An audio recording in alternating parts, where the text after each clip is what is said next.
চৰকাৰী কৰ্মচাৰীসকলৰ কাৰণে এটা বহুত ডাঙৰ আপডেট আহিছে আৰু ইয়াতে কোনসকল চৰকাৰী কৰ্মচাৰী ইনক্লুড হৈছে এইটো কথা আমি চাম। ইয়াতে দেখিছে আপোনালোকে minutes of the meeting held with সদৌ অসম প্ৰাথমিক টেট ৰুটিনৰ শিক্ষক সমাজ অৰ্থাৎ চেপ্টাছ অন 15/9/2025 আৰু ইয়াতে কি হৈছে যে সদৌ অসম প্ৰাথমিক টেট ৰুটিনৰ শিক্ষক সমাজৰ লগত আলোচনা হৈছে। মিনিটছ অফ মিটিঙত কি টকা ইয়াতে লিখি লোৱা হৈছে সেইখিনি কথা আমি যাবলৈ চেষ্টা কৰিছোঁ। তো দেখিছে বোলে pay' fixation, time scale, transfer, chief minister লোকসেৱা আৰোগ্য যোজনা, zero' cost insurance, leave simplification, head teachers post and teacher award. তো এনেকৈ বহুতকেইটা আমি ইয়াতে পইণ্ট দেখিছোঁ। এই পইণ্টবিলাকৰ গোটেইখিনি কথা আমি ইয়াতে চাবলৈ চেষ্টা কৰিম। ইয়াতে 8টা পইণ্ট আমি দেখিছোঁ, গোটেইখিনি কথা আমি ইণ্টাৰপ্ৰিট কৰিবলৈ চেষ্টা কৰিম। দেখিছে আপোনালোকে ইয়াতেও আৰু ইফালে চাওক, ইয়াতে গোটেইখিনি পইণ্ট আছে। তো আমি চাই লওঁ ইয়াতে কি কথা লিখিছে। এতিয়া চাওক, এই গোটেইখিনি কথা আমি ইণ্টাৰপ্ৰিট কৰিবলৈ চেষ্টা কৰিছোঁ, কি কথা লিখিছে।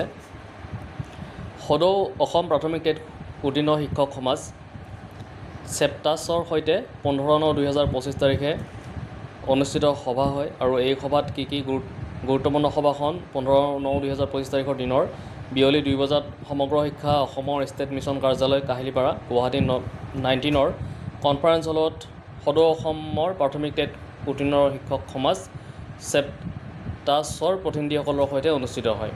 এই সভাত তেওঁলোকে উত্থাপন কৰা তলত উল্লেখ কৰা দাবীসমূহৰ ওপৰত আলোচনা কৰা হয়। নাম্বাৰ 1 দিছে দৰমহা নিৰ্ধাৰণ, পে' ফিক্সেশ্যন, তাৰপিছত আহিলে টাইম স্কেল, তাৰপিছত আহিলে স্থানান্তৰ অৰ্থাৎ ট্ৰান্সফাৰ, নম্বৰ 4 আহিলে মুখ্যমন্ত্ৰীৰ লোকসেৱা আৰোগ্য যোজনা, তাৰপিছত আহিলে জিৰ' কষ্ট ইঞ্চুৰেঞ্চ, তাৰপিছত আহিলে আপোনাৰ live simplification, head teacher post আৰু টিচাৰ এৱাৰ্ড। এনেকৈ আপোনাৰ 8টা বিষয়ত এই কথাখিনি আলোচনা হৈছে।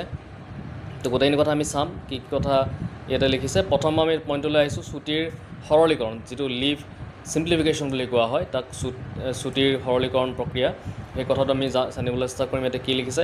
আৰু আপোনালোকৰ সৰু এটা অনুৰোধ থাকিলে, যদি চেনেলত নতুনকৈ আহিছে তেতিয়াহ'লে চেনেলটো ছাবস্ক্ৰাইব কৰি ৰাখিব এনেকুৱা ধৰণৰ খবৰবিলাক ৰেগুলাৰ পাই থাকিবৰ কাৰণে। এতিয়া চাওক, নাম্বাৰ 1ত লিভ চিম্প্লিফিকেশ্যনত কি লিখিছে যে ইয়াতে লিখিছে মিছন ডাইৰেক্টৰে অৱগত কৰায় যে ষ্টেট মিছন কাৰ্যালয়ত কোনো পেণ্ডিং ছুটিৰ আবেদন নাই।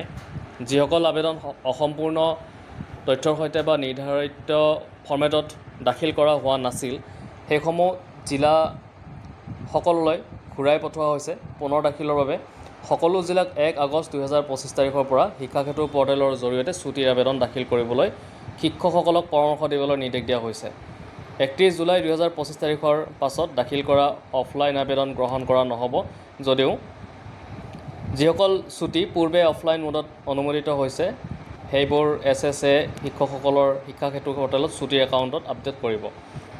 চেপ্টাছৰ প্ৰতিনিধিসকলে উল্লেখ কৰে যে টেট চুক্তিভিত্তিক শিক্ষকসকলৰ গ্ৰেচুইটি আৰু ছুটি মাচুল লাভ নোহোৱা যি নিয়মীয়া শিক্ষকসকলৰ লাভ কৰে, তেওঁলোকে এই সুবিধাসমূহ চুক্তিভিত্তিক শিক্ষকসকললৈ আগবঢ়োৱাৰ সম্ভাৱনা বিচাৰি চাবলৈ মিছন ডিৰেক্টৰক অনুৰোধ জনায়। মিছন ডাইৰেক্টৰে এই বিষয়টো চৰকাৰৰ দৃষ্টিগোচৰলৈ আনি প্ৰয়োজনীয় নিৰ্দেশনা ল'ব বুলি আশ্বাস দিছে। নাম্বাৰ 2 আহিছে আপোনাৰ পে' ফিক্সেশ্যন, দৰমহা নিৰ্ধাৰণ। ইয়াতে কি লিখিছে চাম।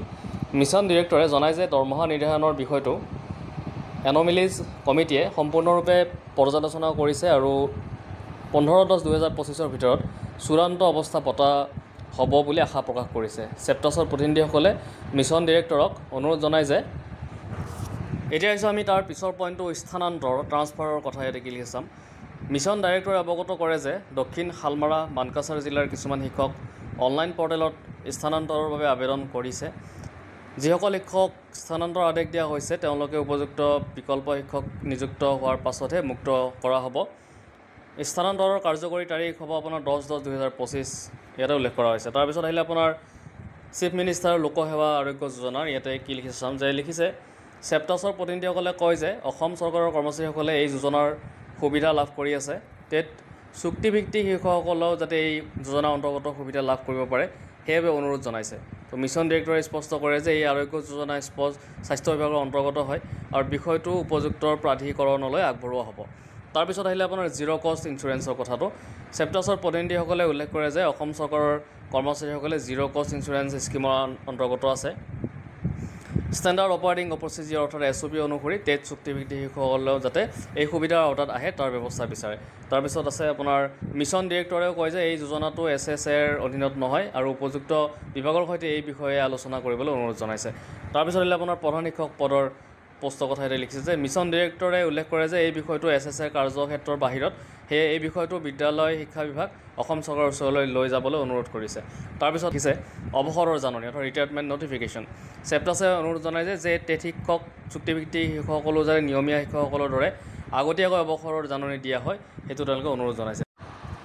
এতিয়া আমি শেষৰ পইণ্টটোলৈ আহিছোঁ। শেষৰ পইণ্টটো হৈছে শিক্ষক বঁটা টিচাৰ এৱাৰ্ড। ইয়াতে লিখিছে যে চেপ্টাছৰ প্ৰতিনিধিসকলে মিছন ডিৰেক্টৰ সমগ্ৰ শিক্ষা অসমক অনুৰোধ জনায় যে টেট চুক্তিভিত্তিক শিক্ষকসকলৰ ৰাষ্ট্ৰীয় শিক্ষক বঁটা নেশ্যনেল টিচাৰ এৱাৰ্ড বাছনি প্ৰক্ৰিয়াত অন্তৰ্ভুক্ত কৰাৰ ব্যৱস্থা কৰা হয়, কিয়নো বৰ্তমানত তেওঁলোকে পৰ্টেলত পঞ্জীয়ন কৰিবলৈ অযোগ্য হৈ আছে।